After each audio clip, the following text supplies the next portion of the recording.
हाँ जी दोस्तों, सो मैं हूँ आशीष केडिया फ्रॉम केडिया क्लासेस। आइए अपने इकोनॉमिक्स की जर्नी कंटिन्यू करते हैं। अगर आप इस ऑडियो नोट को ठीक से सुन लो तो प्रिपरेशन हो जाएगा। ये कोई प्रेडिक्शन नहीं, स्पॉइलर है। So let's begin our journey. हाँ जी, तो अपने मनी एंड बैंकिंग का डिस्कशन कर रहे हैं। इसमें सबसे पहले अपने बैंकिंग से स्टार्ट कर रहे हैं। बैंक कोई भी इंस्टीट्यूशन को आप तब बोलोगे ना जब वो मेनली दो फंक्शन परफॉर्म करता हो। पहला एक्सेप्टिंग डिपॉजिट्स, दूसरा ग्रांटिंग लोन्स। ये दो मेन चीज़ें होनी चाहिए किसी भी इंस्टीट्यूशन के पास to be called a bank. दो मेन टाइप्स ऑफ बैंक्स है हमारी कंट्री में, सेंट्रल बैंक और कमर्शियल बैंक। सेंट्रल बैंक में एक आम आदमी पैसे नहीं रख सकता, वो गवर्नमेंट का बैंक है आप समझ लो, और सबसे सुप्रीम बैंक है क्योंकि सारे कमर्शियल बैंक सेंट्रल बैंक के अंदर ही आते हैं। जो आम लोग अपने पैसे रखते हैं ना वो कमर्शियल बैंक्स में रखते हैं, ठीक है। But coming back to the topic, central bank हमारी कंट्री में RBI is the central bank. और इसके फंक्शंस क्या क्या है सर? सबसे पहला monopoly over note issue. Monopoly over note issue का मतलब होता है कि केवल आरबीआई है एक हमारी कंट्री के अंदर जो नोट्स प्रिंट करके इशू कर सकता है। इससे नोट्स को प्रेस्टीज मिलता है और नोट्स की अकाउंटेबिलिटी रहती है कि कितना नोट सर्कुलेट हुआ कंट्री में। हर बैंक के पास पावर इसीलिए नहीं दिया गया है। सेंट्रल बैंक एक बैंकर्स बैंक है, मतलब जब हमें पैसे की ज़रूरत है तो हम लोग कमर्शियल बैंक जाते हैं, राइट। बट जब कमर्शियल बैंक्स के पास पैसे कम हो जाते हैं तो वो लोग आरबीआई के पास जाते हैं पैसे लेने के लिए।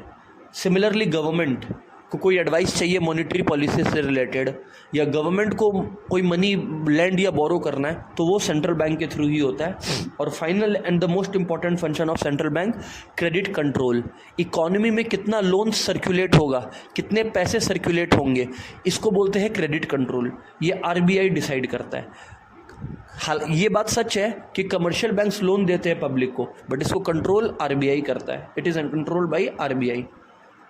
अच्छा, अब क्वेश्चंस क्या आ सकते हैं एग्जाम में कि sir monopoly over note issue का फ़ायदा क्या है? आरबीआई जो अकेले नोट्स प्रिंट करता है इसका फ़ायदा क्या है? इसका सबसे पहला रीज़न है इससे यूनिफॉर्मिटी आता है सर्कुलेशन में, और आरबीआई मनी सप्लाई पर कंट्री में डायरेक्ट कंट्रोल रख सकता है। बाकी आरबीआई जो है गवर्नमेंट का एजेंट, एडवाइज़र, बैंकर सब कुछ है। As an agent RBI government के बिहाफ में जो है फॉरेन करेंसीज खरीदता बेचता है। एज एन एडवाइज़र फाइनेंशियल या इकोनॉमिक मैटर्स में एडवाइस करता है। एज अ बैंकर गवर्नमेंट का पैसा रखता है अपने पास और लोन्स एक्सटेंड करता है, ठीक है। तो ये हो गया। एक आरबीआई का फंक्शन याद रखिएगा, लेंडर ऑफ लास्ट रिजॉर्ट। जब कमर्शियल बैंक के पास फाइनेंशियल क्रंच होता और कोई पैसे देने वाला नहीं होता तो RBI is their last resort, इसीलिए आरबीआई को लेंडर ऑफ लास्ट रिसोर्ट बोला जाता है, ठीक है। और finally controller of credit. Credit control के दो मेजर टेक्निक्स होते हैं, क्वांटिटेटिव टेक्निक्स और क्वालिटेटिव टेक्निक्स। क्रेडिट कंट्रोल का मतलब इकॉनमी में कितना मनी सर्कुलेट हो रहा है उसके ऊपर एक कंट्रोल रखना, उसके ऊपर नज़र रखना, ठीक है। तो अब एक बात याद रखिएगा, इकॉनमी में क्रेडिट एक्सपेंशन का मतलब होता है कि इकॉनमी में और पैसे सर्कुलेट किए जाएंगे, और कॉन्ट्रैक्शन का मतलब होता है इकॉनमी में जितने पैसे सर्कुलेटेड है उसे कम किए जाएंगे। तो ये सर होता कैसे और कब होता है? देखिए, अगर इकॉनमी में इन्फ्लेशन लाइक सिचुएशन है, इन्फ्लेशन क्यों है? बिकॉज एवरीबडी हैज़ मनी, तो सभी को कमोडिटी चाहिए, इसकी वजह से demand is greater than supply and prices are rising. तो इन्फ्लेशन के दौरान ज़रूरत होता है क्रेडिट कम करने का या क्रेडिट कंट्रोल करने का। उल्टा होता है डिफ्लेशन में, जब बिजनेसेस अच्छा नहीं कर रही होती है, प्रोडक्ट का डिमांड खत्म हो जाता है, तब इकॉनमी में मनी सर्कुलेशन बढ़ाया जाता है कि लोग लोन ले, पैसे ले और साथ में कंजम्पशन करें, क्योंकि जब इकॉनमी में कंजम्पशन होगा तब लोगों का डिमांड बढ़ेगा, और डिमांड बढ़ेगा तभी तो इकॉनमी आगे बढ़ेगी, राइट। तो अब एक एक करके क्वांटिटेटिव और क्वालिटेटिव क्रेडिट टेक्निक्स, अपने क्रेडिट कंट्रोल टेक्निक्स अपने पढ़ लेते हैं। याद रखना, क्रेडिट कंट्रोल आरबीआई करता है। इसमें जो क्वांटिटेटिव टेक्निक्स हैं वो हो गए bank rate, open market operations, liquidity adjustment ratio और legal reserve ratio. Qualitative techniques में हो गया मार्जिन रिक्वायरमेंट, क्रेडिट रैशनिंग और मॉरल सुएशन, ठीक है। अब अगर अपने बात करें बैंक रेट का, दोस्तों ये रेट ऑफ इंटरेस्ट वो रेट ऑफ इंटरेस्ट है जिसमें कमर्शियल बैंक आरबीआई से मनी बोरो करता है। मतलब आरबीआई कमर्शियल बैंक को मनी देता है लॉन्गर पीरियड के लिए, कोई सिक्योरिटी डिपॉजिट के बिना।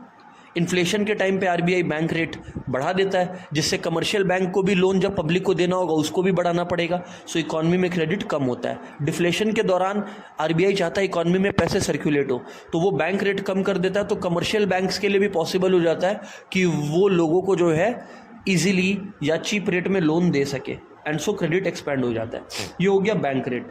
लिक्विडिटी एडजस्टमेंट रेशियो, इसमें दो तरीके के रेट्स होते हैं, रेपो रेट और reverse repo rate. Repo rate again वो रेट ऑफ इंटरेस्ट है जो आरबीआई जिस रेट पर आरबीआई कमर्शियल बैंक्स को लोन देता है, दैट इज रेपो रेट। लेकिन सर तब तो आप बैंक रेट और रेपो रेट सेम बता दिए। नहीं, बैंक रेट लॉन्ग टर्म के लिए होता है और उसमें सिक्योरिटी डिपॉजिट इन्वॉल्व नहीं होता। रेपो रेट एक ऐसा लोन है जो आरबीआई कमर्शियल बैंक को शॉर्ट टर्म के लिए देता है और हाँ, सिक्योरिटी डिपॉजिट बदले में लेता है, ठीक है ना। और रिवर्स रेपो में क्या होता है कि अगर कमर्शियल बैंक के पास एक्स्ट्रा पैसा है तो वो at a rate of interest RBI के पास अपने पैसे जमा करवा सकते हैं for a short period, that is reverse repo. अगर अपने बात करें इन्फ्लेशन और डिफ्लेशन का, तो इन्फ्लेशन और डिफ्लेशन का ऐसा है कि अगर रेपो का बात करें तो again just like bank rate, inflation के दौरान रेपो रेट बढ़ा दिया जाता है और डिफ्लेशन के दौरान रेपो रेट घटा दिया जाता है। सर आप रिवर्स रेपो का कुछ बताइए। रिवर्स रेपो का भी सेम चीज़ है, इन्फ्लेशन के दौरान बढ़ा दिया जाता है रिवर्स, और डिफ्लेशन के दौरान घटा दिया जाता है। अब देखो फ़ायदा क्या है रिवर्स रेपो को ऐसे करके, जब आरबीआई इन्फ्लेशन के दौरान रिवर्स रेपो रेट बढ़ा देगा तो अब कमर्शियल बैंक को लगेगा कि यार रेट बढ़ गया है, तो इंस्टेड ऑफ, समझिएगा बात को, रिवर्स रेपो रेट बढ़ गया तो ड्यूरिंग इन्फ्लेशन कमर्शियल बैंक को पब्लिक को अपना एक्स्ट्रा पैसा देने से बढ़िया लगेगा आरबीआई को देना, कि आरबीआई को पैसा देंगे तो ज़्यादा कमा पाएंगे compare to public, and therefore वो लोग अपने पैसे इन्फ्लेशन के दौरान आरबीआई के पास रखते हैं। और ऑब्जेक्टिव भी तो यही था आरबीआई का कि इकॉनमी में मनी कम से कम सर्कुलेट करे, ठीक है। Moving on to legal reserve ratio.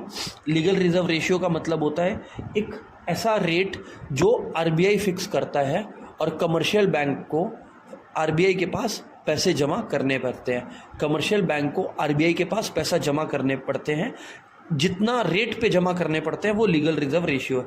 इसके अंदर दो चीज़ें हो गई, एक सीआरआर और एक एसएलआर। सीआरआर वो रेट है या वो रेशियो है कमर्शियल बैंक्स का जिस परसेंटेज ऑफ कमर्शियल बैंक के डिपॉजिट्स को कमर्शियल बैंक को आरबीआई के पास जमा करवाना पड़ता है, that is cash reserve ratio, ठीक है, that is cash reserve ratio. Again SLR भी कमर्शियल बैंक को आरबीआई के पास जमा करवाना पड़ता है। तो सर फिर कोई फ़र्क नहीं है क्या? हाँ फ़र्क है। कैश रिजर्व रेशियो को कमर्शियल बैंक को कैश के रूप में ही जमा करवाना पड़ेगा और आरबीआई के पास जमा करवाना ही पड़ेगा। बट स्टैट्यूटरी लिक्विडिटी रेशियो के बारे में खास बात है, सिर्फ कैश के फॉर्म में नहीं, कोई अप्रूव सिक्योरिटीज़ हो गया, गोल्ड हो गया, उस फॉर्म में भी कमर्शियल बैंक रख सकता है और आरबीआई के पास जमा करवाना जरूरी नहीं है, खुद के पास मेंटेन कर सकता है, इसको एज अ लोन नहीं दे सकता। तो मतलब CRR has to be kept with RBI, SLR commercial bank खुद के पास मेंटेन कर सकते हैं बट लोन के रूप में नहीं दे सकते। इन्फ्लेशन के टाइम पे दोनों बढ़ा दिया जाता है, आरबीआई बढ़ा देता है जिससे कमर्शियल बैंक के पास कम पैसे बचे पब्लिक को देने के लिए, ठीक है। अच्छा, फिर आता है last open market operations. Open market operations का मतलब है buying and selling of government securities and bonds in the open market. तो अगर इकोनॉमी में इन्फ्लेशन चल रहा है, गवर्नमेंट क्या करता है, अपनी जो सिक्योरिटीज़ है जिसमें high rate of interest promise करता है और लोगों को बेचने लगता है। अब लोग क्या करते हैं, खरीदते हैं, इससे इकोनॉमी में पैसा कम हो जाता है और डिफ्लेशन के दौरान गवर्नमेंट उन्हीं सिक्योरिटीज़ को लोगों से खरीदने लगता है जिससे लोगों के हाथ में पैसे आते हैं। अब हम लोग बात कर रहे हैं मार्जिन रिक्वायरमेंट का, ठीक है ना, क्वालिटेटिव टेक्निक है। मार्जिन रिक्वायरमेंट में पहले आप मार्जिन का मतलब समझिए। अगर आप 100 रुपीज़ डिपॉजिट करते हैं या आप 100 रुपीज़ का कोई असेट कमर्शियल बैंक के पास लेके जाते हैं तो क्या कमर्शियल बैंक आपको पूरा 100 रुपीज़ लोन दे देगा क्या? नहीं सर, कुछ पैसे रखेगा और लोन देगा। मान लीजिए 30% डिपॉजिट रखा और 700 लोन दिया, या अगर आपने 1000 का असेट डिपॉजिट किया है, तो अगर आपने 1000 का असेट डिपॉजिट किया है तो कमर्शियल बैंक ने आपको 30% रख के 700 दिया, इसको बोलते हैं मार्जिन मनी। जो 300 रख लिया ना, उसको बोलते हैं मार्जिन मनी। इन्फ्लेशन के दौरान इस मार्जिन मनी को क्या किया जाता है, इन्फ्लेशन के दौरान इस मार्जिन मनी को बढ़ा दिया जाता है जिससे पब्लिक को कम से कम लोन मिले। तो मान लीजिए ये 30% से 60% हो गया, तो अब अगर आप 1000 का सेट रखोगे तो 60% कमर्शियल बैंक खुद रख लेगा और 400 ही आपको देगा, तो आप ही डिस्करेज हो जाओगे और लोन नहीं लोगे। इन्फ्लेशन में यही तो पर्पस था, ठीक है ना। मॉरल सुएशन में प्यार से समझाता है, बैंक्स के पास एक रिटर्न एडवाइस और ओरल एडवाइस जाता है कि इकॉनमी में पैसा सर्कुलेट ज़्यादा करे या कम करे, उस तरीके से। और नेक्स्ट आता है आपका क्रेडिट रैशनिंग। क्रेडिट रैशनिंग का मतलब क्या होता है कि आरबीआई हर कमर्शियल बैंक के लिए मैक्सिमम लिमिट फिक्स कर देता है कि इससे ज़्यादा लोन आप दे ही नहीं सकते, तो देयर इट इज़। और अगर अपने कमर्शियल बैंक का फंक्शंस का बात करें तो ऐसे पब्लिक बैंक होता है जो गवर्नमेंट ओन्ड होता है, प्राइवेट बैंक होता है जो प्राइवेट शेयर होल्डर्स ओन करते हैं, और फाइनली फॉरेन बैंक्स होता है जो फॉरेन लोकेटेड है। सर कमर्शियल बैंक और सेंट्रल बैंक के बीच का डिफरेंस बताइए। सेंट्रल बैंक कंट्री का एपेक्स बैंक होता है, जबकि कमर्शियल बैंक एपेक्स बैंक नहीं है। There are many commercial banks. Central banks एक ही होता है, there are many commercial banks. Central bank is owned by the government, commercial bank is owned both by private sector and government. Currency issue में central bank के पास monopoly है, commercial bank के पास ऐसा कुछ नहीं है। अगर हम लोग सिक्योरिटी में डील करने का बात करें तो सेंट्रल बैंक पब्लिक के साथ डील नहीं करता है, कमर्शियल बैंक पब्लिक के साथ डील करता है। Foreign exchange central bank maintain करता है, कमर्शियल बैंक नहीं। एक और चीज, सेंट्रल बैंक इकोनॉमी में क्रेडिट कंट्रोल करता है, कमर्शियल बैंक इकोनॉमी में क्रेडिट क्रिएट करता है। ठीक है, क्रेडिट क्रिएशन कैसे करता है कमर्शियल बैंक? क्रेडिट क्रिएशन का मतलब होता है कि जितना डिपॉजिट्स कमर्शियल बैंक के पास आता है वो उससे ज़्यादा लोन के रूप में दे सकता है। सर ऐसा कैसे पॉसिबल है? मान लीजिए LRR लीगल रिजर्व रेशियो मतलब CRR प्लस SLR जो है 20% है। मतलब कि अगर कभी भी कमर्शियल बैंक के पास 100 का डिपॉजिट्स आएगा तो वो 20% रिटेन करेंगे और 80 रुपीज़ एज अ लोन दे सकते हैं। ठीक है, ये 20% मान के मैं एग्जाम्पल देता हूँ। तो मान लीजिए कि अगर 10,000 का इनिशियल डिपॉजिट किसी बैंक के पास आता है, LRR 20% है, तो अब वो क्या करेगा? 8,000 दे देगा एज अ लोन। अब जिस बैंक को 8,000 का लोन मिला वो 20% रिटेन करेगा 1,600 और बाकी आगे बढ़ा देगा। जिसको बाकी का मिला 6,400 वो अगेन 20% रिटेन करेगा 1,280, बाकी 5,120 या जो भी बचता है वो आगे बढ़ा देगा। ये जो चेन चालू हो गया खाली एक इनिशियल डिपॉजिट 10,000 की वजह से हुआ। ठीक है ना, इसको माय डियर फ्रेंड्स हम लोग बोलते हैं मनी मल्टीप्लिकेशन, जहां पे या क्रेडिट क्रिएशन, जहां पर एक इनिशियल डिपॉजिट 10,000 का has resulted in a loan which is way greater than 10,000। और कितना का लोन क्रिएट हो सकता है? इसका फॉर्मूला है मनी मल्टीप्लायर का 1 by legal reserve ratio. So 1 by 20% होता है 5। इसका मतलब अगर आप 1 रुपया इनिशियल डिपॉजिट किए फर्स्ट बैंक में तो वो ओवरऑल एक बैंक से दूसरा बैंक में लोन जाते जाते 5 टाइम्स हो जाएगा, मतलब 5 रुपया। हमारे एग्जाम्पल में 10,000 था तो वो टोटल क्रेडिट क्रिएशन 10,000 इंटू 5 50,000 का हो जाएगा। याद रखिएगा मनी मल्टीप्लायर का फॉर्मूला है 1 by legal reserve ratio. Legal reserve ratio क्या होता है? Cash reserve ratio plus statutory liquidity ratio. ठीक है सर, समझ में आ गया। मूविंग ऑन, मनी का डेफिनेशन। अब अपने मनी पर आ गए हैं तो अपने को याद रखना है money is a function of 4, a medium, a measure, a standard, a store. ठीक है ना, मीडियम और measure, medium of exchange, measure of value, standard of deferred payments और स्टोर ऑफ वैल्यू। ठीक है ना। मनी सप्लाई के 4 कंपोनेंट्स होते हैं, M1, M2, M3, M4। M1 होता है, अब एक एक करके आप लोग समझते जाइएगा कि क्या क्या है एग्जैक्टली ये कंपोनेंट्स का मीनिंग। सबसे पहले आप M1 समझो। M1 होता है जो currency held by the public है, चाहे कॉइन्स या पेपर के फॉर्म में हो। डिमांड डिपॉजिट्स, जो कि आप पैसे कभी भी निकाल सकते हो, जिसको बोलते हैं ना करंट अकाउंट है मेरा बैंक में, दैट इज डिमांड डिपॉजिट। और कोई भी अदर डिपॉजिट्स जो RBI का है, IMF, वर्ल्ड बैंक, ऐसे जगहों पर। तो M1 is including 3 things, currency, demand deposits and other deposits of RBI। M2 क्या होता है? M2 होता है M1 प्लस जो लोग पोस्ट ऑफिस में अपना सेविंग्स रखते हैं ना, उसे बोलते हैं M2। M3 क्या होता है? M1 प्लस जो टाइम डिपॉजिट्स होता है ना कमर्शियल बैंक के पास, वो टाइम डिपॉजिट्स मतलब फिक्स डिपॉजिट और रिकरिंग डिपॉजिट्स। ठीक है। और M4 क्या होता है? M3 प्लस सेविंग्स जो कोई भी तरीके के हो पोस्ट ऑफिस सेविंग्स अकाउंट में, other then in the form of national saving certificates. एक बात और याद रखिएगा कि ऐसे तो RBI के पास मनी प्रिंट करने का राइट है, बट जो कॉइन्स होते हैं या 1 या 2 रुपया ये सब हो गया, वो फिनेंस मिनिस्ट्री के पास है। वो RBI कॉइन्स में डील नहीं करता 1 रुपए के। याद रखिएगा वो कौन करता है? वो finance ministry, government of India करती है। This sums up money and banking. Okay, so class 12 CBSE economics का फर्स्ट क्लास अपने किए थे और नेशनल इनकम एग्रीगेट्स। इसमें अपने अलग अलग कॉन्सेप्ट समझते हैं रिलेटेड टू नेशनल इनकम, अलग अलग टर्म्स का मीनिंग समझते हैं, राइट।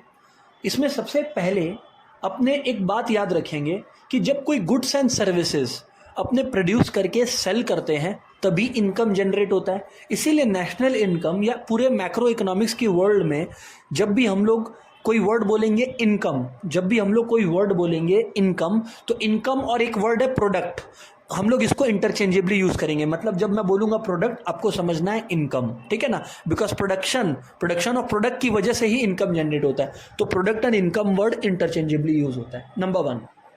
नंबर 2, एक बात याद रखिएगा कि इंडिया में दो तरीके के लोग इनकम कमा रहे हैं, पैसा कमा रहे हैं। एक इंडियंस जो इंडिया में रहते हैं और पैसा कमा रहे हैं, दूसरे फॉरेनर्स जो इंडिया में रहते हैं और पैसा कमा रहे हैं, लाइक माइक्रोसॉफ्ट। अब जब इन दोनों का value of goods and services जो प्रोड्यूस हुआ है, यानी कि इन दोनों का जो इनकम कमाया हुआ है, क्योंकि value of goods and services मतलब ही इनकम, तो इन दोनों का जो aggregate value of goods and services produced है, जब आप इसको ऐड कीजिएगा, that is with in India, ये लोग दोनों का, तो आपको मिलता है डोमेस्टिक प्रोडक्ट, नंबर 1। फिर एक दूसरा कॉन्सेप्ट है नेशनल प्रोडक्ट का।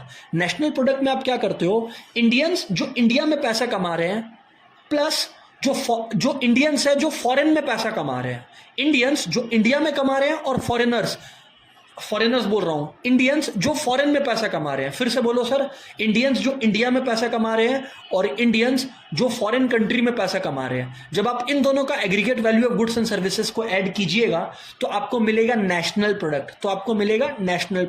डोमेस्टिक में इंडिया के अंदर चाहे फॉरेनर कमाए चाहे इंडियन कमाए, और नेशनल प्रोडक्ट में इंडियन का कमाया हुआ इंपॉर्टेंट है, चाहे इंडिया में कमाए चाहे इंडिया से बाहर कमाए। Aggregate value of goods and services during a financial year तो लिखना ही पड़ेगा। हो गया ये बात। इसके बाद हम लोग आगे क्या पढ़ते हैं, इसके बाद हम लोग पढ़ें कि जैसे ग्रॉस एक वर्ड है, ग्रॉस जैसे पढ़ते हैं ना ग्रॉस असेट्स अकाउंट्स में, वैसे ग्रॉस एक वर्ड है। इसमें जब आप डेप्रिसिएशन रिमूव कीजिएगा तो आप नेट पे पहुंचिएगा। Gross minus depreciation gives you net, gross minus depreciation gives you net. तो इसका मतलब अगर आपको कोई बोलता है कि ग्रॉस डोमेस्टिक प्रोडक्ट से नेट डोमेस्टिक प्रोडक्ट तक कैसे जाएंगे, तो यू विल से डेप्रिसिएशन हटा के। एक बात। दूसरी बात आपको मैंने बताया था कि अगर आपको डोमेस्टिक प्रोडक्ट से नेशनल प्रोडक्ट पे जाना है, तो आपको क्या करना पड़ेगा, आपको net factor income from abroad add करना पड़ेगा, which is NFIA। Net factor income from abroad, दो चीज का डिफरेंस है। पहला, इंडियंस लोग जो फॉरेन से पैसा कमाए माइनस फॉरेनर्स लोग जो इंडिया में पैसा कमाए, इंडियंस लोग जो फॉरेन में कमाए माइनस फॉरेनर्स लोग जो इंडिया में कमाए। अगर NFIA पॉजिटिव है, इसका मतलब क्या है कि जो इंडियंस लोग हैं वो बाहर ज्यादा पैसा कमाए कंपेयर टू जो फॉरेनर्स इंडिया में कमा पाए। NFIA पॉजिटिव है तो इसको बोलते हैं net factor income from abroad, overall में पैसा आ रहा है। लेकिन अगर ये नेगेटिव है तो अपने बोलते हैं net factor income to abroad, overall में पैसा जा रहा है। याद रखिएगा, जब डोमेस्टिक प्रोडक्ट में आप NFIA को ऐड करेंगे तब आप पहुंचेंगे नेशनल प्रोडक्ट पे। जब आप डोमेस्टिक प्रोडक्ट में NFIA को ऐड करेंगे तब आप पहुंचेंगे नेशनल प्रोडक्ट में। इसके बाद अपने आगे डिस्कशन किए थे। आगे का डिस्कशन हमारा इस तरह था कि एक कॉन्सेप्ट है फैक्ट्री प्राइसेस और मार्केट प्राइसेस का। फैक्ट्री प्राइसेस में जब आप नेट इनडायरेक्ट टैक्स जोड़ते हो तो आप मार्केट प्राइस तक पहुंचते हो। सर नेट इनडायरेक्ट टैक्स क्या होता है? Indirect taxes minus subsidies. क्या? Indirect taxes minus subsidies. जब आप इनडायरेक्ट टैक्सेस में से सब्सिडीज हटाते हो तो आप नेट इनडायरेक्ट टैक्स पे पहुंचते हो, और जब इसे आप फैक्ट्री कॉस्ट में ऐड करते हो तो आप मार्केट प्राइस तक पहुंचते हो। अब हम लोग क्या सीखे थे कि कभी भी हम लोग एक डेफिनेशन में जी यानी कि ग्रॉस है तो हम लोग इंक्लूडिंग डेप्रिसिएशन लिखेंगे, नेट है तो एक्सक्लूडिंग डेप्रिसिएशन लिखेंगे। अगर फैक्ट्री प्राइस पे है तो मेजर्ड एट फैक्ट्री प्राइसेस लिखेंगे, और अगर एमवी है तो मेजर्ड एट मार्केट प्राइसेस या मार्केट वैल्यू लिखेंगे। एक एग्जांपल, कोई मेरे को बोला कि एनडीपी एट एमपी डिफाइन कर, एनडीपी एट एमपी डिफाइन कर, तो हम लोग क्या पढ़े थे कि डीपी है मतलब domestic boundaries of the country, तो डेफिनेशन होगा aggregate value of goods and services produced with in the domestic boundaries of a country. अब क्योंकि एनडीपी था तो एन था तो एक्सक्लूडिंग डेप्रिसिएशन, और एफसी था तो मेजर्ड एट फैक्ट्री कॉस्ट, अगर एमपी होता तो measured eight market value. Similarly कोई मेरे को बोलता कि अगर एनएनपी एट एफसी डिफाइन करो तो मैं बोलता कि it is the aggregate value of goods and services, क्योंकि एनपी यानी कि नेशनल प्रोडक्ट है तो अपने लिखेंगे produce by the residents, normal residents of a country. National product के लिए अपने लिखते हैं produce by the normal residents of a country during a financial year, और क्योंकि नेट है तो एक्सक्लूडिंग डेप्रिसिएशन, और एफसी है तो मेजर्ड एट फैक्ट्री कॉस्ट। ये था पूरा revision guys of our first class. हाँ जी, सो अगर अपने circular flow of national income समझे तो circular flow of national income के अंदर 3 फेजेस होते हैं, production phase, distribution phase and expenditure phase. Production phase के अंदर गुड्स बन रहा होता है, डिस्ट्रीब्यूशन फेज के अंदर जो गुड्स बनाने के लिए जिन लोगों का हमने मदद लिया उन्हें हम इनकम डिस्ट्रीब्यूट कर रहे होते हैं, उनके इनकम उन्हें दे रहे होते हैं। और थर्ड एक्सपेंडिचर फेज, उस इनकम का वो लोग क्या करेंगे, जो गुड्स एंड सर्विसेज है इकॉनमी में उसको खरीदने के लिए खर्च करेंगे।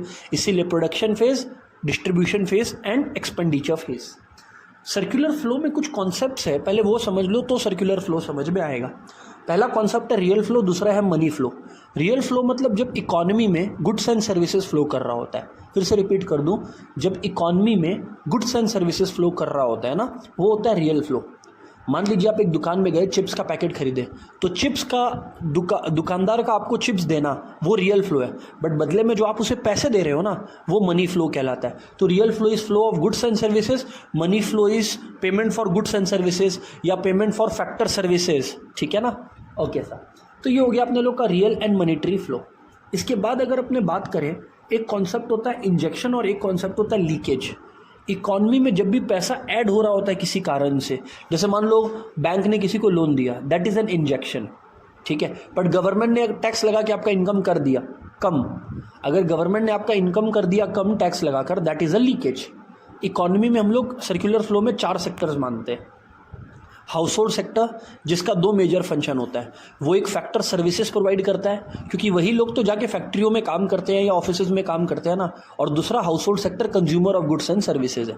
ठीक है, दूसरा फर्म्स। फर्म्स का 2 रोल रहता है। पहला, ये लोग हाउस होल्ड से फैक्टर सर्विसेज हायर करते हैं, एंड नंबर 2, हाउस होल्ड्स को या in general goods and services sell करते हैं।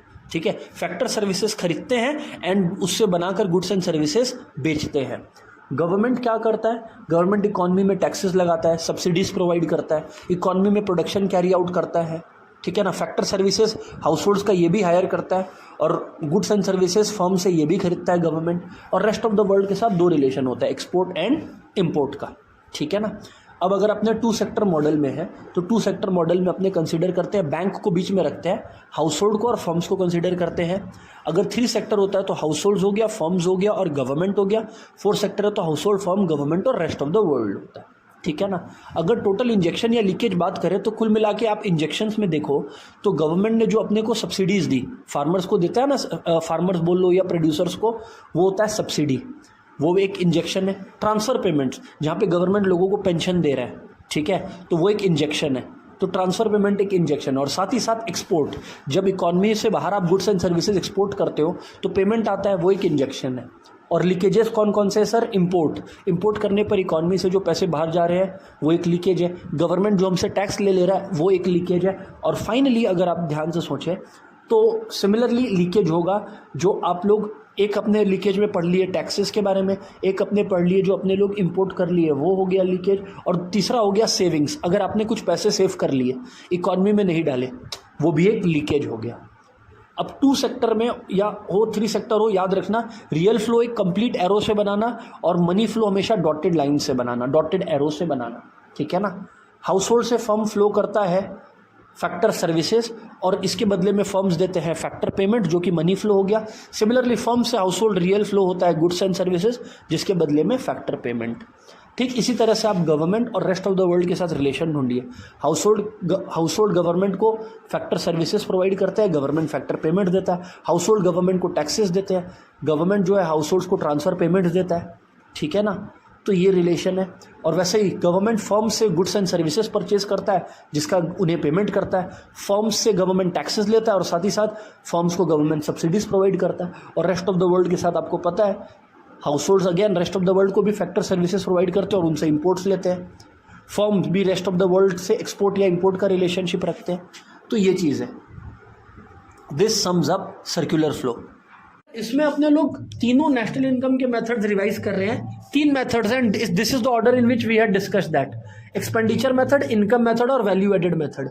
जब अपने एक्सपेंडिचर मेथड का बात करते हैं, अपने 4 तरीके का खर्चा का बात करते हैं। पहला हो गया private final consumption expenditure. Private final consumption expenditure ये वो खर्चा है जो कंज्यूमर्स करता है, ये वो खर्चा है जो कंज्यूमर्स करता है। मूविंग ऑन, फिर हम लोगों का नेक्स्ट खर्चा था GDCF, gross domestic capital formation, दूसरा खर्चा। ये खर्चा के अंदर बहुत कुछ आता है। इसमें बिजनेस का खर्चा आता है वो जो उसने मशीन खरीदने पर लगाया, इसमें बिजनेस का वो खर्चा आता है जो उसने चेंज इन स्टॉक पर लगाया, that is closing stock minus opening stock. ये हो गया दूसरा। तीसरा, इसी के अंदर इन्वेस्टमेंट एक्सपेंडिचर या ग्रॉस डोमेस्टिक कैपिटल फॉर्मेशन के अंदर ही अगर कोई इंडिविजुअल यानी कि अगर कोई कंज्यूमर घर खरीदता है तो याद रखना ऐसे कंज्यूमर का खर्चा कंज्यूमर एक्सपेंडिचर में आता है, बट अगर कंज्यूमर एक घर खरीदता है तो it is considered as an investment, वो इन्वेस्टमेंट एक्सपेंडिचर में आएगा। मैटर ऑफ फैक्ट अगर गवर्नमेंट भी कोई चीज इन्वेस्टमेंट परस्पेक्टिव से करता है वो भी इन्वेस्टमेंट एक्सपेंडिचर पे आता है। तो ये हो गया सेकंड कैटेगरी। सेकंड कैटेगरी के बारे में एक चीज मैंने आपको बताया था, सावधान रहना। सेकंड कैटेगरी जो कि इन्वेस्टमेंट एक्सपेंडिचर है, इसको बोलते हैं ग्रॉस डोमेस्टिक कैपिटल फॉर्मेशन है, बट इसमें काफी बार एग्जाम में ग्रॉस फिक्स्ड कैपिटल फॉर्मेशन दे देता है। क्या दे देता है? Gross fixed capital formation. अगर इन्होंने ग्रॉस फिक्स्ड कैपिटल फॉर्मेशन दिया है, इसका मतलब इन्होंने पूरा इन्वेस्टमेंट एक्सपेंडिचर नहीं बताया, हम लोग को फिक्स कैपिटल का खाली खर्चा बताया। तो हम लोगों को चेंज इन स्टॉक यानी कि closing stock minus opening stock इसमें ऐड करना पड़ेगा to reach gross domestic capital formation.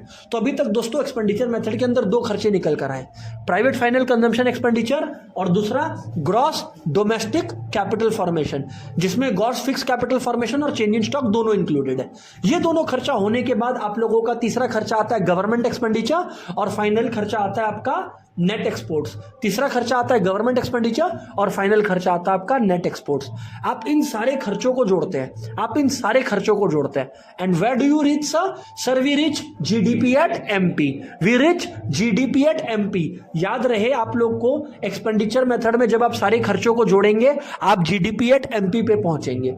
लेकिन याद रखना नेशनल इनकम को by default NNP at FC बोलते हैं। क्या बोलते हैं? NNP at FC. तो मान लो अगर आप जीडीपी एट एमपी पर हो, मान लो अगर आप जीडीपी एट एमपी पर हो और आपको एनएनपी एट एफसी पे आना है, तो ग्रॉस से नेट जाने के लिए आपको डेप्रिसिएशन लेस करना पड़ेगा, डोमेस्टिक से नेशनल जाने के लिए आपको एनएफआईए ऐड करना पड़ेगा और मार्केट प्राइस से फैक्ट्री कॉस्ट जाने के लिए नेट इनडायरेक्ट टैक्सेस माइनस करना पड़ेगा। ये हो गया आपका एक्सपेंडिचर मेथड। फिर दोस्त हम लोग जो सेकंड मेथड किए थे that was income method, that was income method. Obviously जैसे एक्सपेंडिचर मेथड बोलता है सारा एक्सपेंडिचर को ऐड कर दे, इनकम मेथड बोलता है नेशनल इनकम निकालने के लिए सारा इनकम को ऐड कर दे।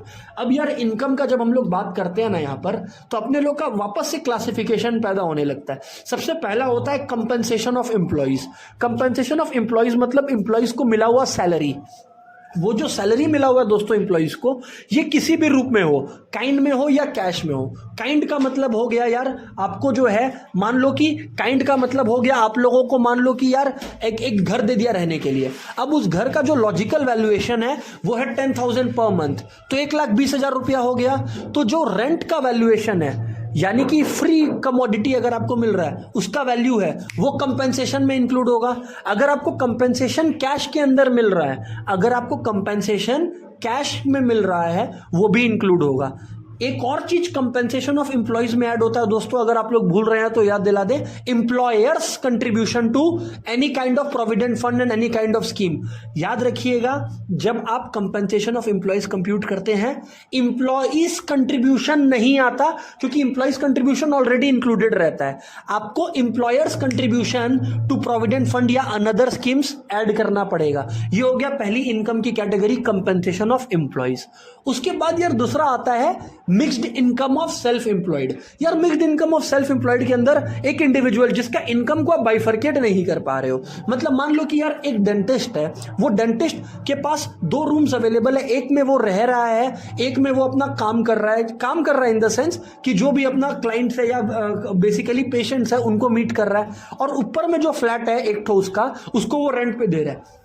तो भैया उसका तो बड़ा अलग अलग तरीके का इनकम है। अब यही डेंटिस्ट अलग अलग कॉलेजेस के अंदर जो है जाके लेक्चर भी डिलीवर करता है, तो उसका वैसे भी इनकम आता है। अब भैया जब इतना सोर्सेज ऑफ इनकम आता है तो बाइफरकेट करने की जगह उसको माइस mixed income of self employed में डाल दिया जाता है। ठीक है कि नहीं है? तो अभी तक 2 इनकम आप लोग को बताया, कौन कौन सा?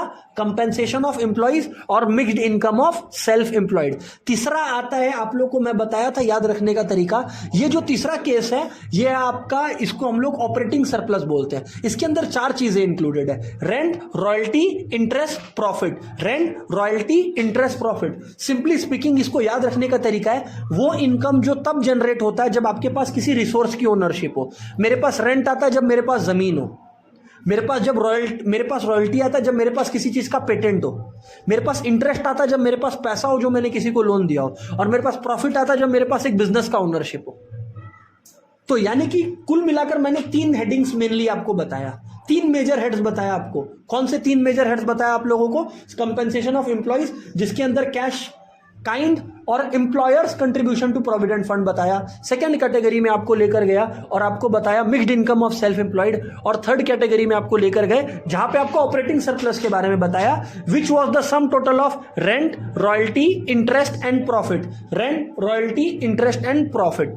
फिर मूविंग ऑन, आप लोग को एक बात और बता देते हैं कि प्रॉफिट को भी आप ब्रेक करोगे, प्रॉफिट को भी आप ब्रेक करोगे, प्रॉफिट का भी सब कंपोनेंट्स होता है। आज यार अगर कॉर्पोरेट प्रॉफिट से तो उसका तीन ही चीज हो सकता है, क्या तो कंपनी रिटेन कर रही है यानी retained earnings, reserves and surplus, number 2 taxes pay कर रही है यानी कि कॉर्पोरेट टैक्सेस, या नंबर 3 डिविडेंड्स पे कर रही है।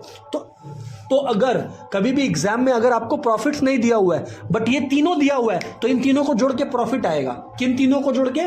Corporate taxes, dividend given, corporate taxes, dividend given and retained earnings of the corporations, इन तीनों को जोड़ के क्या आएगा? प्रॉफिट आएगा। तो ये है इनकम का अलग अलग जो कैटेगरीज जो नेशनल इनकम को कंप्यूट करने के लिए यूज होगा।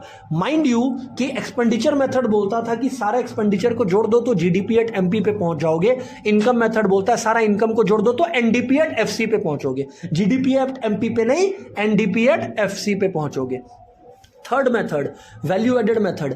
वैल्यू एडेड मेथड बोलता है कि यार तीनों सेक्टर्स प्राइमरी, सेकेंडरी और टर्शरी, प्राइमरी, सेकेंडरी और टर्शरी, तीनों सेक्टर्स का वैल्यू एडेड को आप जोड़ दीजिए, तीनों सेक्टर्स का वैल्यू एडेड को आप जोड़ दीजिएगा तो आपका आ जाएगा जीडीपी एट एमपी। मतलब जैसे एक्सपेंडिचर मेथड में आप जीडीपी एट एमपी पे पहुंचते थे, इस मेथड के अंदर भी, वैल्यू एडेड मेथड के अंदर भी आप जीडीपी एट एमपी पर ही पहुंचते हो। वैल्यू एडेड कैसे निकलता है? Value of output minus value of input. Value of input का मतलब होता है परचेजेस, और आउटपुट वैल्यू निकालने के लिए दो चीजें ऐड करते हैं, सेल्स और क्लोजिंग स्टॉक। सेल्स और क्लोजिंग स्टॉक बोलने की जगह sales plus change in stock बोलो, क्योंकि sales plus change in stock का मतलब होता है closing stock minus opening stock. तो दोस्तों अगर आपने सेल्स में closing stock minus opening stock जोड़ दिया, sales plus closing stock minus opening stock, that's gonna give you the value of output. और इनपुट का वैल्यू आपको पता है, दैट इज परचेजेस, माइनस करोगे तो ग्रॉस वैल्यू एडेड आएगा। तीनों सेक्टर का ग्रॉस वैल्यू एडेड करोगे तो जीडीपी एट एमपी आएगा। जीडीपी एट एमपी से एनएनपी एट एफसी तक पहुंचना है तो ग्रॉस से डिप्रिसिएशन हटाओ, नेट पे पहुंचे। डोमेस्टिक से एनपी पे पहुंचना है तो एनएफआईए जोड़ दो, और मार्केट प्राइस से फैक्ट्री कॉस्ट पे पहुंचना है तो आप लोगों को नेट इनडायरेक्ट टैक्सेस माइनस करना पड़ेगा। So guys, this summarises all the three methods. Now we shall start the sums. Okay, so this is an audio note on theory of income and employment. इस chapter का नाम aggregate demand and related concepts भी है। इस chapter के अंदर अपने सबसे पहले समझते हैं कि इधर पे जितने मॉडल्स आपने पढ़ने वाले हैं मैक्रो इकोनॉमिक्स के अंदर, ये सब केन्स, जॉन मेनार्ड केन्स का फाउंडेशन है। उनका एक बुक था 1936 का, theory of income and employment. Accordingly chapter का नाम भी सेम है। इसमें दो बातें हैं, एग्रीगेट डिमांड और एग्रीगेट सप्लाई। एग्रीगेट डिमांड को आप एग्रीगेट एक्सपेंडिचर भी बोलते हैं, और इसके 4 कंपोनेंट्स होते हैं, consumption expenditure, investment expenditure, government expenditure और नेट एक्सपोर्ट्स। हालांकि सिंपल केनेशियन मॉडल के अंदर अपने सिर्फ 2 कंपोनेंट्स कंसिडर करते हैं, which is aggregate demand equals to consumption expenditure plus investment expenditure. अगर अपने बात करें एग्रीगेट सप्लाई का, तो एग्रीगेट सप्लाई का दूसरा नाम नेशनल इनकम भी है। ठीक है, एग्रीगेट सप्लाई को अपने 2 पार्ट्स में ब्रेक करते हैं। कोई भी पर्सन अपने इनकम का क्या करता है, कंजम्पशन पे खर्चा करता है या सेव करता है। So aggregate supply is equals to consumption plus savings. ठीक है सर, इसके बाद अपने आगे बढ़ते हैं और समझते हैं कंजम्पशन एक्सपेंडिचर के बारे में। कंजम्पशन एक्सपेंडिचर को अपने 2 पार्ट्स में ब्रेक करते हैं, ऑटोनॉमस कंजम्पशन और इंड्यूस्ड कंजम्पशन। ऑटोनॉमस कंजम्पशन वो कंजम्पशन एक्सपेंडिचर है जो इनकम लेवल पर डिपेंड नहीं करता। इंड्यूस्ड कंजम्पशन एक्सपेंडिचर वो एक्सपेंडिचर है जो इनकम लेवल के साथ वेरी करता है। अब अपने लोग अगर कंजम्पशन एक्सपेंडिचर का इक्वेशन लिखें तो इसको लिखते हैं अपने C equals to A plus B Y. A का मतलब ऑटोनॉमस कंजम्पशन एक्सपेंडिचर, बी का मतलब हो गया MPC marginal propensity to consume, और वाई का मतलब है नेशनल इनकम। इसके बाद मैं आपको बताऊं, इन्वेस्टमेंट भी 2 तरीके के होते हैं, ऑटोनॉमस इन्वेस्टमेंट और इंड्यूस्ड इन्वेस्टमेंट। जो इन्वेस्टमेंट इनकम पर डिपेंड नहीं करता वो ऑटोनॉमस है, और जो डिपेंड करता है उसे आप इंड्यूस्ड कहते हो। याद रखिएगा कि सिंपल केनेशियन मॉडल के अंदर अपने सिलेबस में सिर्फ ऑटोनॉमस इन्वेस्टमेंट एक्सपेंडिचर होता है, इंड्यूस्ड कंसिडर नहीं करते हैं। ओके सर, उसके बाद आप ये बताइए आगे क्या है। आप लोग ये समझना कि aggregate demand equal to aggregate supply equilibrium condition होता है। इकोनॉमी इक्विलिब्रियम में कब होगा? जब एग्रीगेट डिमांड एग्रीगेट सप्लाई के इक्वल हो। इसको ही आप अगर एग्रीगेट डिमांड को एक तरफ लिखो C+I और एग्रीगेट सप्लाई को आप लिखो C+S, तो दोनों तरफ से C कट जाएगा, इसीलिए इस सेविंग्स इक्वल्स टू इन्वेस्टमेंट आ जाएगा। तो इक्विलिब्रियम कंडीशन दो तरीके से बोल सकते हैं। क्या तो आप बोल सकते हो C इक्वल्स टू A+BY के अंदर जब आप बात करते हो तो आप बात कर सकते हो AD इक्वल्स टू AS, पहला इक्विलिब्रियम कंडीशन, या फिर इसी को बोलने का दूसरा तरीका है सेविंग्स इक्वल्स टू इन्वेस्टमेंट। अब सर ग्राफ के बारे में बताइए। तो ग्राफ ऐसा है कि एग्रीगेट डिमांड कर्व जो होता है वो वाई एक्सिस से शुरू होता है। क्यों? क्योंकि कंजम्पशन भी वाई एक्सिस से शुरू होता है। सर कंजम्पशन ओरिजिन से क्यों नहीं शुरू होता, वाई एक्सिस से क्यों शुरू होता है? इसका रीज़न है कि कंजम्पशन कभी भी जीरो नहीं हो सकता। ठीक है। Aggregate supply line upward sloping 45 degree line होता है। उसके बाद अपने कंसेप्ट पढ़े थे एपीसी एमपीसी का। एपीसी होता है total consumption by total income, ठीक है। और एमपीसी यानी कि मार्जिनल प्रोपेंसिटी टू कंज्यूम क्या होता है? Change in consumption bye change in income. APC आपको बताता है कि अगर आपका टोटल इनकम 1 रुपया है तो उस 1 रुपया का कितना पोर्शन आप खर्चा कर दिए, वो है एपीसी। एमपीसी आपको बोलता है कि अगर आपका इनकम 1 रुपया से बढ़ा है तो वो बढ़े हुए 1 रुपया का कितना पोर्शन आप खर्चा कर देते हो, दैट इज एमपीसी। और अपने जानते हैं एपीसी प्लस एपीएस 1 होता है एंड एमपीसी प्लस एमपीएस 1 होता है। मूविंग ऑन, अपने लोग पढ़े थे इन्फ्लेशनरी गैप और डिफ्लेशनरी गैप। इन्फ्लेशनरी गैप एक ऐसा सिचुएशन है जहाँ पे इकोनॉमी में एग्रीगेट डिमांड एग्रीगेट सप्लाई से ग्रेटर होता है, पहला बात, या फिर इन्वेस्टमेंट सेविंग से ग्रेटर होता है, जिसकी वजह से इकोनॉमी में इन्फ्लेशन लाइक कंडीशन आती है। तब गवर्नमेंट टैक्सेस लगाता है, बैंक रेट बढ़ा देता है। और डिफ्लेशनरी गैप ठीक उल्टा है, जहाँ पे एग्रीगेट सप्लाई ग्रेटर होता है, या फिर आप बोल सकते हो सेविंग्स ग्रेटर होता है इन्वेस्टमेंट से, या एग्रीगेट सप्लाई ग्रेटर होता है एग्रीगेट डिमांड से। इधर पे गवर्नमेंट मनी सप्लाई इंक्रीज करती है इकोनॉमी में, टैक्स रेट्स को कम करती है, सब्सिडी बढ़ा देती है। तो ये था हम लोग का पूरा summary of the chapter theory of income and employment. So this is a revision of investment multiplier. ये भी एक बहुत इंपॉर्टेंट पार्ट है theory of income and employment का, जिसको अपने एग्रीगेट डिमांड रिलेटेड कॉन्सेप्ट्स भी बोलते हैं चैप्टर को। तो इन्वेस्टमेंट मल्टीप्लायर बेसिकली एक रेशियो है of what's a change in income to the change in investment, change in income to the change in investment. इसका मतलब अगर आपका इन्वेस्टमेंट 1 रुपये से चेंज हो रहा है इकॉनमी में, लेट्स से 1 रुपया का इन्वेस्टमेंट बढ़ रहा है इकॉनमी में, तो उसके मुकाबले इकॉनमी में जो इनकम जनरेट होगा वो कितने रुपए से बढ़ेगा, ठीक है। इन्वेस्टमेंट मल्टीप्लायर को के से रिप्रेजेंट करते हैं और इसके 2 फॉर्मूलाज हैं। नंबर 1 जैसा मैंने कहा, change in income by change in investment, and number 2 1 whole divided by 1 minus MPC. MPC को बी से रिप्रेजेंट करते हैं, तो यानी कि 1/1 माइनस एमपीसी को अपने 1/एमपीएस भी बोल सकते हैं। इन्वेस्टमेंट मल्टीप्लायर पर जब क्वेश्चन आता है, अपने को सबसे पहले ना एक टेबल के थ्रू एक्सप्लेन करना होगा। लेट से आपने कोई एग्जांपल ले लिया, मान लीजिए आपने एमपीसी को ले लिया 0.8 या कुछ, एमपीसी को आपने अगर 0.8 ले लिया, फिर उसके बाद आप इकॉनमी में एक इन्वेस्टमेंट दिखाइए 1000 रुपये का या कुछ भी रुपए का। जैसे ही आपने दिखाया इन्वेस्टमेंट 1000 रुपये का, तो अब जिसका इनकम जब आपने इकॉनमी में इन्वेस्ट किया 1000, तो किसी का इनकम तो 1000 से बढ़ा ही होगा, करेक्ट। बट क्या उसका खर्चा 1000 से बढ़ा? नहीं, 1000 इंटू 0.8 यानी कि 800 से बढ़ा। अब उसने 800 का खर्चा किया, तो वो 800 का खर्चा किसी और के लिए इनकम है। अब वो उस इनकम का 0.8 अगेन खर्चा करेगा, यानी कि 800 इंटू 0.8 640, और इस तरह से आप प्रोसेस को दिखा देना, ठीक है। So that's all about investment multiplier. यार अपने बैलेंस ऑफ पेमेंट का फर्स्ट क्लास का समरी नोट्स रिकॉर्ड कर रहे हैं, तो इसमें अपने समझे पहले बैलेंस ऑफ पेमेंट है क्या। It is a systematic record of all the transactions of a country with rest of the world. मतलब ये सिर्फ इंटरनेशनल ट्रांजेक्शंस को रिकॉर्ड करता है, डोमेस्टिक ट्रांजेक्शंस को रिकॉर्ड नहीं करता है, पहला पॉइंट। नंबर 2, जब एक ट्रांजैक्शन होता है तो वो दो नेचर का होता है, उसमें उसकी वजह से क्या तो फॉरेन एक्सचेंज आएंगे या फॉरेन एक्सचेंज जाएंगे। अगर फॉरेन एक्सचेंज आ रहे हैं हम लोग उसको क्रेडिट आइटम बोलते हैं, फॉरेन एक्सचेंज अगर जा रहा है तो अपने उसको डेबिट आइटम बोलते हैं। ये हो गया एक दूसरा बात हम लोग का। तीसरा बात हम लोग समझे कि बैलेंस ऑफ पेमेंट का जो रिकॉर्ड बनता है वो भी डबल एंट्री सिस्टम को फॉलो करते हुए बनता है। चौथा बात कि जब भी अपने रिसीट्स को रिकॉर्ड करते हैं ना, रिसीट्स को अपने दो कैटेगरी के अंदर बांटते हैं। Number 1 capital receipt, number 2 current account receipt.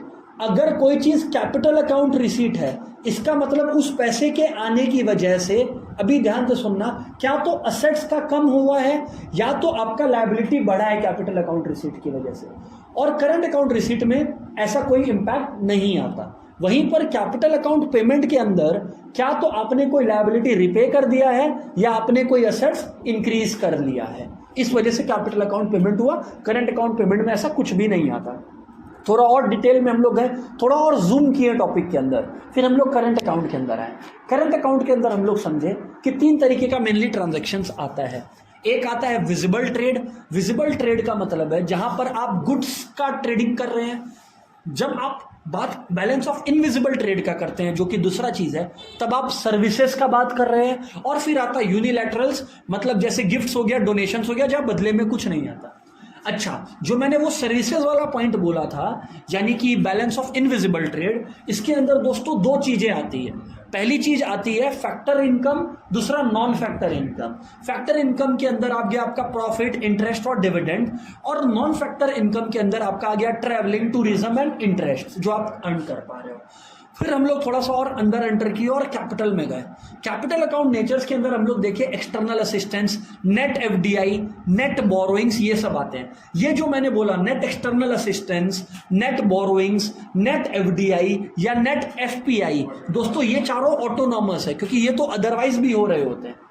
But जब आपको इनको स्क्वायर ऑफ करना है, क्योंकि होता क्या है ना, अपने बैलेंस ऑफ पेमेंट निकालने के लिए करंट और कैपिटल, सरप्लस और डेफिसिट को आपस में जोड़ते हैं। अब आप मान लो ओवरऑल में डेफिसिट आया है तो आपको वो डेफिसिट को पूरा करना पड़ेगा बोरो करके, और अगर ओवरऑल में सरप्लस आया है तो उसको जीरो करना पड़ेगा डोनेट करके। तो एक और ट्रांजैक्शन आपको एंड में एंटर करना पड़ रहा है just to square off the balances. उस ट्रांजैक्शन को हमेशा कैपिटल नेचर का ही वो होता है, और उस ट्रांजैक्शन को क्या तो हम लोग ऑफिशियल रिजर्व ट्रांजैक्शन बोलते हैं या अकोमोडेटिंग ट्रांजैक्शन बोलते हैं। So guys that is the summary of our first class, ठीक है ना। Okay, so we are in the first class of government budget. अपने आज फर्स्ट क्लास में जो किए उसको समराइज करने वाले हैं। सबसे पहला बात कि गवर्नमेंट बजट प्रेजेंट कब होता है, फर्स्ट वर्किंग डे ऑफ फरवरी में प्रेजेंट कौन करता है, finance minister of the country. सवाल है what is a government budget? It is an statement of estimated receipts and expenditures of the upcoming financial year of the government। इसके बाद अपने पढ़े थे कि बजट का, गवर्नमेंट बजट का 2 पार्ट्स होता है। एक होता है आपका रिसीट्स, एक होता है एक्सपेंडिचर। ऑब्वियसली रिसीट्स 2 तरीके का होता है, capital receipts, revenue receipts. Expenditure दोस्तों 2 तरीके का होता है, कैपिटल एक्सपेंडिचर और रेवेन्यू एक्सपेंडिचर। जब अपने लोग बात कर रहे होते हैं कैपिटल रिसीट्स का या रेवेन्यू रिसीट्स का, अपने को यह देखना होता है कि कैपिटल रिसीट्स उस चीज को बोलते हैं जिससे क्या तो लायबिलिटी बढ़े या तो असेट घटे। अगर ये दोनों में से कुछ भी नहीं हो रहा है तो उसको अपने रेवेन्यू रिसीट बोलते हैं। Moving on to capital expenditure and revenue expenditure, same logic यहां पर भी है। अगर आपका असेट बढ़ रहा है या लायबिलिटी घट रहा है तो उसको कैपिटल एक्सपेंडिचर बोलेंगे, एंड सिमिलरली इनमें से कुछ भी नहीं हो रहा है तो उसको रेवेन्यू एक्सपेंडिचर बोलेंगे। मूविंग ऑन, हम लोग बात ज्यादा फर्स्ट क्लास में किए थे not of expenditure but of receipts, ठीक है ना। Revenue receipts of the government के बारे में हम लोगों ने इसको 2 क्लासिफिकेशन किया था, एक था टैक्स रिसीट्स, एक था नॉन टैक्स रिसीट। टैक्स में हमने बात किया था direct tax, indirect tax. Direct tax जिसका बर्डन इंपोज होता है पर्सन पर, इनडायरेक्ट टैक्स जिसका बर्डन इंपोज होता है गुड्स एंड सर्विस पर। डायरेक्ट टैक्स का बर्डन ट्रांसफरेबल नहीं है, इनडायरेक्ट टैक्स का बर्डन ट्रांसफरेबल है। डायरेक्ट टैक्स का example income tax, indirect tax का एग्जांपल जीएसटी। अब अगर मैं आता हूं मतलब आगे मूव करता हूं तो अपने को यह ध्यान रखना पड़ेगा कि गवर्नमेंट का नॉन टैक्स रेवेन्यू भी दो पार्ट्स में डिवाइडेड है। एक है नॉन टैक्स रेवेन्यू के अंदर गवर्नमेंट का कमर्शियल रेवेन्यू, जो government railways and other government organisations का बिजनेस की वजह से कमा रही होती है। But at the same time government country को चला रही है, इस वजह से गवर्नमेंट का बहुत पैसा आ रहा है। जैसे स्पेशल असेसमेंट, एसजीएट्स में क्या होता है, जिस पर्सन का कोई नहीं लीगल हेयर होता है उसका सारा प्रॉपर्टी सरकार के हाथ में आ जाता है। लाइसेंस, पेनल्टीज, परमिट फीस, ये सारी कई सारी चीजें जो है वो इधर पे आ जाती है। ठीक है कि नहीं है? इसके बाद हम लोग बात किए थे कैपिटल रिसीट्स का। कैपिटल रिसीट्स कभी भी दो तरीके से हो सकता है। क्या तो आप लायबिलिटी बढ़ा रहे हो अपना, मतलब उधार ले रहे हो, गवर्नमेंट अपने कंट्री से उधार ले सकती है या अपने कंट्री के बाहर से किसी से उधार ले सकती है। और एट द सेम टाइम, और to the contrary I would say, जब गवर्नमेंट अपना कोई असेट कमा रही होती है तब भी हम लोग का कैपिटल रिसीट होता है। असेट कम करने का मेनली दो केस होता है। जब गवर्नमेंट कोई डिसइन्वेस्टमेंट प्रोग्राम की, जहां गवर्नमेंट अपना ओनरशिप को किसी कंपनी का बेच दी, उसको अपने लोग बोलते हैं क्या, उसको अपने लोग बोलते हैं डिसइन्वेस्टमेंट, जो कि एक कैपिटल रिसीट है। और दूसरा कैपिटल रिसीट होता है कि गवर्नमेंट ने किसी को लोन दिया था, अब उसका रिपेमेंट आ गया है। जब लोन दिया था तब वो असेट था, रिपेमेंट आ गया तो डेटर्स कम हो गया, and therefore it is also a capital receipt. This was all about the first class, जहां हम लोग रिसीट्स के बारे में पूरा डिस्कशन किए। तो what I was telling you all is कि टोटल में अपने 3 बजट को पढ़ लिए। सबसे पहले balance budget, surplus budget, deficit budget. Balance budget में क्या होता है कि गवर्नमेंट का जो एस्टिमेटेड रिसीट्स है और एस्टिमेटेड एक्सपेंडिचर है वो क्या होता है, इक्वल होता है। सरप्लस बजट में एस्टिमेटेड रिसीट्स ग्रेटर होता है एस्टिमेटेड एक्सपेंडिचर से, और डेफिसिट बजट में एस्टिमेटेड एक्सपेंडिचर ग्रेटर होता है एस्टिमेटेड रिसीट से। सबके अपने अपने फायदे और नुकसान है। अब जैसे अगर बात करें डेफिसिट बजट का, फायदा ये है कि कंट्री में वेलफेयर प्रोग्राम प्रमोट हो रहा है, गवर्नमेंट खर्चा कर रहा है जोर जोर से, इकोनॉमिक ग्रोथ एक्सेलरेट हो रहा है। पर डीमेरिट ये है कि कंट्री में इंस्टेबिलिटी आ रही है। डीमेरिट क्या है कि कंट्री में इंस्टेबिलिटी आ रहा है डेफिसिट की वजह से, और वेस्टफुल एक्सपेंडिचर बढ़ने का चांसेस हो रहा है क्योंकि डेफिसिट बजट है। दोस्तों सरप्लस बजट पे चलते हैं। यहां पर पैसा आपके पास ज्यादा है कंपेयर टू जो आप खर्चा कर रहे हो। फायदा इसका, अगर कंट्री में इन्फ्लेशनरी गैप आता है तो हम लोग उसको ठीक कर सकेंगे इकोनॉमी में और पैसा डाल के, और एट द सेम टाइम और पैसा निकाल के, पैसा और निकाल पाएंगे हम लोग। और दूसरा फायदा ये है कि सरप्लस है, इसका मतलब वेस्टफुल एक्सपेंडिचर नहीं हो रहा। पर इसका डीमेरिट भी है। डीमेरिट है कि डिफ्लेशन के टाइम पर आपका ये स्ट्रेटेजी काम आने वाला नहीं है, अच्छा नहीं है डिफ्लेशन के लिए। और क्या, और अपने लोग ये पढ़े थे कि यार इसका मतलब अगर कंट्री में सरप्लस बजट है, इसका मतलब गवर्नमेंट जो है इकोनॉमिक ग्रोथ का प्रोसेस को स्लो कर रहा है, एग्रीगेट डिमांड लो रहेगा। अब आता है बैलेंस बजट। बैलेंस बजट का एडवांटेज अगेन वेस्टफुल एक्सपेंडिचर रोकता है, और बैलेंस बजट का ये एडवांटेज है कि कंट्री में फाइनेंशियल स्टेबिलिटी है। बट डीमेरिट कि इकोनॉमिक ग्रोथ का स्पीड को कम कर रहा है, और डिफ्लेशन के टाइम पे ये सही स्ट्रैटेजी नहीं है। दिस इज समरी नोट, अपना समरी डिस्कशन है ये क्लास 3 गवर्नमेंट बजट का, ठीक है ना। इसमें अपने क्या क्या डिस्कस किए हैं एक बार रिपीट करते हैं। सबसे पहले अपने लोग कॉन्सेप्ट पढ़े बजट डेफिसिट का। बजट डेफिसिट एक ऐसा सिचुएशन है जहां पर गवर्नमेंट का एक्सपेंडिचर गवर्नमेंट का रिसीट से ज्यादा होता है। यार एक मिस्टेक अपने लोग बहुत मतलब इनोसेंट वे में कर सकते हैं, वो ये है कि अपने लिख सकते हैं expenditure is greater then revenue, but यार मसला हो जाएगा क्योंकि यहाँ पे रेवेन्यू का एक दूसरा ही मीनिंग है। तो अपने लोग बेटर वर्ड यूज करेंगे expenditure is greater then receipt. और फिर दोस्त 3 तरीके का होता है ये डेफिसिट। कितने तरीके का? 3 तरीके का ये डेफिसिट होता है। सर कौन सा 3 तरीके का, एक बार आप बताइए। नंबर 1 है रेवेन्यू डेफिसिट, नंबर 2 है फिस्कल डेफिसिट, और नंबर 3 है प्राइमरी डेफिसिट आपका। सर पहले आप एक बात बताइए, नंबर 1 आपका जो है इसके बारे में थोड़ा सा बताना, रेवेन्यू डेफिसिट क्या होता है। सब रेवेन्यू डेफिसिट एक ऐसा सिचुएशन है जहां पे गवर्नमेंट का रेवेन्यू एक्सपेंडिचर गवर्नमेंट का रेवेन्यू रिसीट से ग्रेटर होता है। इसका क्या इंप्लीकेशन है? सब 3 इंप्लीकेशन है इसका। पहला इंप्लीकेशन है कि ये गवर्नमेंट को वार्निंग सिग्नल है, दूसरा ये इंडिकेट कर रहा है कि गवर्नमेंट को एक्स्ट्रा फाइनेंस करने के लिए डिसइन्वेस्टमेंट करना पड़ रहा है, और तीसरा गवर्नमेंट को बोरोइंग्स करना पड़ रहा है, डेट बर्डन दिखा रहा है गवर्नमेंट पर। फिस्कल डेफिसिट को कंप्यूट करने का तरीका है क्या बोलिए तो total expenditure minus total receipts. Total receipts में सर एक रिसीट मत इंक्लूड करना, गवर्नमेंट बोरोइंग्स को इंक्लूड मत करना। फिस्कल डेफिसिट का दूसरा नाम गवर्नमेंट बोरोइंग्स ही है। ये हो गया दूसरी बात। सर इसका जो इम्प्लीकेशन है वो कितना था, 3 था। पहला ये इन्फ्लेशनरी प्रेशर दिखा रहा है, फॉरेन गवर्नमेंट पे आपका रिलायंस दिखा रहा है, और आप एक डेट ट्रैप में फंसते चले जा रहे हो आपकी सरकार, वो दिखाता है। और फिर primary deficit, sir primary deficit compute होता है fiscal deficit minus interest payment करके। अगर ये जीरो है इसका मतलब गवर्नमेंट का जो भी बोरोइंग्स रहा है वो केवल गवर्नमेंट का पास लोन्स पर इंटरेस्ट को क्लियर करने के लिए रहा है और इसका कोई पर्पस नहीं रहा है। उसके बाद हम लोग पढ़े how to correct this deficit. दोस्तों how to correct this deficit के अंदर अपने क्या पढ़े हैं भैया, 2 रास्ता है। कभी भी डेफिसिट क्लियर करना है, ठीक करना है, तो क्या तो अपना खर्चा हटा दो, खर्चा कमा दो आई मीन, या अपना रेवेन्यू को बढ़ा दो। आप क्या तो आप अपना खर्चा को कमा दो या फिर आप अपना रिसीट्स को बढ़ा दो। दोस्त खर्चा कमा दो या रिसीट्स बढ़ा दो, खर्चा कमा दो और रिसीट्स बढ़ा दो के अंदर अब मेरे को नेक्स्ट डिस्कशन आपसे ये करना है। खर्चा कमाने के 3 तरीके मैंने बताए आपको, सब्सिडीज कम दो, ट्रांसफर पेमेंट्स कम दो, और नॉन प्लान्ड एक्सपेंडिचर जो है आपका वो आप कम कर दो। और अगर आपको अपना इनकम बढ़ाना है, 3 तरीके हैं, क्या तो आप टैक्स रेट बढ़ा दो, इनकम बोलना गलत होगा, रिसीट्स बढ़ाना है तो आप अपना टैक्स रेट्स बढ़ा दो, डिसइन्वेस्टमेंट मेजर्स लेने लगो, टैक्स रेट बढ़ा दो, डिसइन्वेस्टमेंट मेजर्स लेने लगो, और या फिर आप ऐसा कर सकते हो कि आप जो है फाइनली अपना नोट्स छापने लगो, जिसको डेफिसिट फाइनेंसिंग बोलते हैं। डेफिसिट फाइनेंसिंग बोलते हैं।